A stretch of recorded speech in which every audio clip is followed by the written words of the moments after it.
It began with whispers that quickly turned into roars.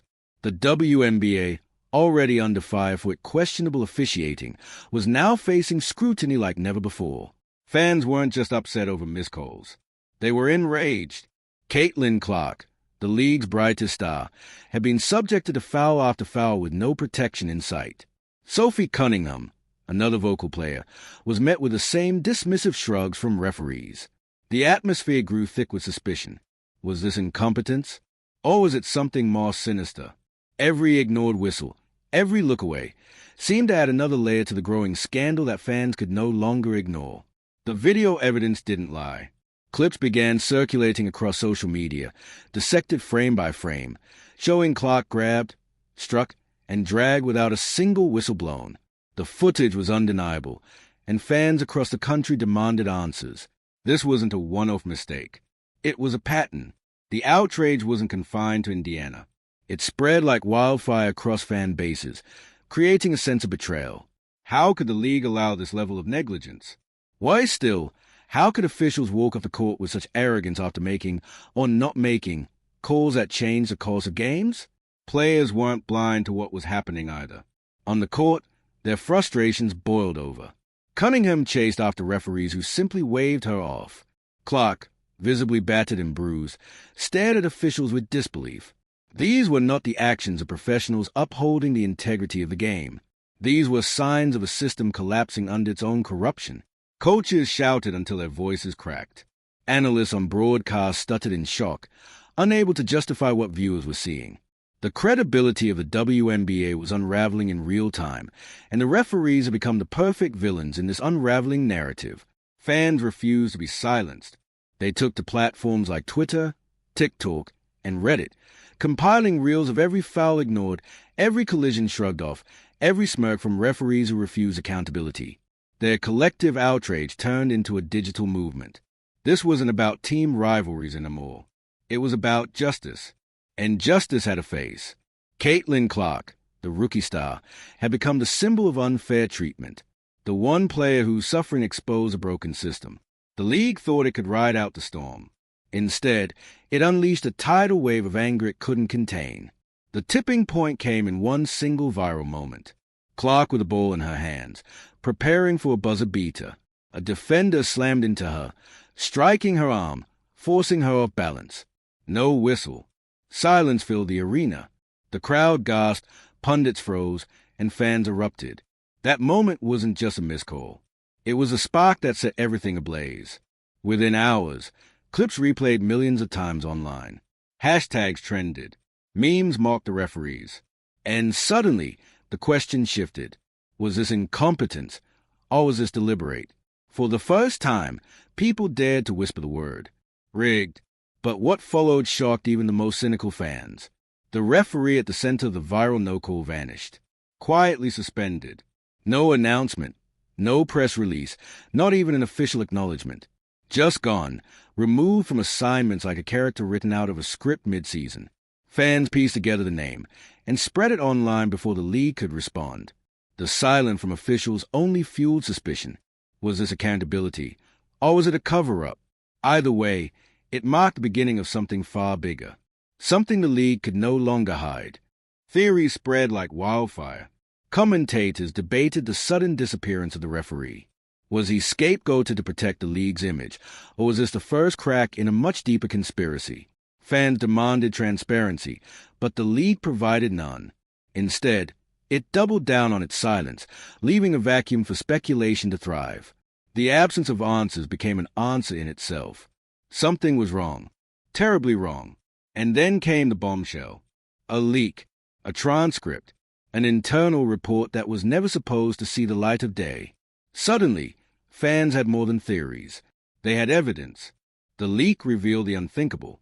The suspended referee allegedly confessed that league officials pressured him not to call certain fouls, particularly in high-profile games involving Caitlin Clark. Even worse, he admitted to being paid to manage the flow of play. This was no longer about incompetence. This was manipulation, corruption. Fans who once thought the WNBA was merely careless now believed something darker was at play. The referee's words changed the conversation. What had begun as outrage over missed calls transformed into whispers of a rigged league orchestrated from the very top. The name at the center of it all was impossible to ignore. Cathy Engelbert, the commissioner of the WNBA, the Polish spokesperson who had elevated the league's profile, the woman credited with sponsorships, television deals, and cultural relevance. But behind the scenes, according to leaks, she was something else entirely. Not a protector of the league, but its puppet master. Suddenly, every ignored foul on Clark wasn't negligence. It was strategy. Shockwaves rippled across the sports world. This wasn't just about the WNBA anymore. It was about the credibility of professional basketball itself. When a commissioner is accused of bribery and manipulation, every organization tied to the sport feels a quake. Sponsors panicked. Networks scrambled. Coaches avoided press questions, terrified of saying the wrong thing. Players whispered behind closed doors. And Engelbert said nothing. Her silence became her confession. The commissioner who once stood as the league's strongest advocate was now branded as its greatest liability. Her downfall was unfolding before millions of eyes. The silence couldn't last forever. Adam Silver, the NBA commissioner known for decisive leadership, broke the stalemate. In an emergency statement, he confirmed what fans already feared. An internal investigation was underway. Engelbert was suspended pending results. This wasn't containment. This was exposure. And for the first time, the league wasn't in control of the narrative. It was drowning in it. Silver's announcement sent shockwaves through every corner of the sports landscape. ESPN, CNN, every major outlet seized the story.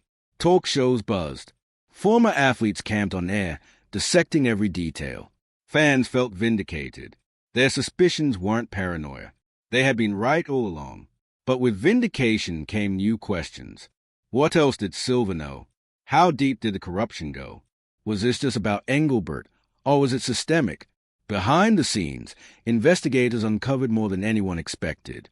Text messages, emails, internal documents, instructions that referees should let the game breathe and not make it easy for Clark. Subtle wording, but devastating in context. These weren't mistakes. They were orders. The league had allegedly engineered Clark's hardships, turning her bruises and frustrations into a manufactured storyline. For Engelbert, it was about one thing: control. She feared Clark's dominance would overshadow the league itself, so she chose to dim her light. Clark wasn't just a player. She was a phenomenon. Her arrival shattered records, filled arenas, and catapulted the WNBA into cultural relevance. But to Engelbert, that was a double-edged sword. She worried that the league's reliance on one star was dangerous. She questioned whether Clark's dominance undermined a team-first narrative. Those concerns, harmless in theory, metastasized into policy. Referees were allegedly instructed to withhold calls to ensure Clark's path wasn't too smooth.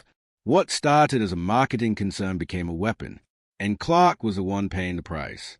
Yet Clark continued to rise. Despite missed calls, cheap shots, and physical punishment, she kept scoring, kept leading, kept carrying her team.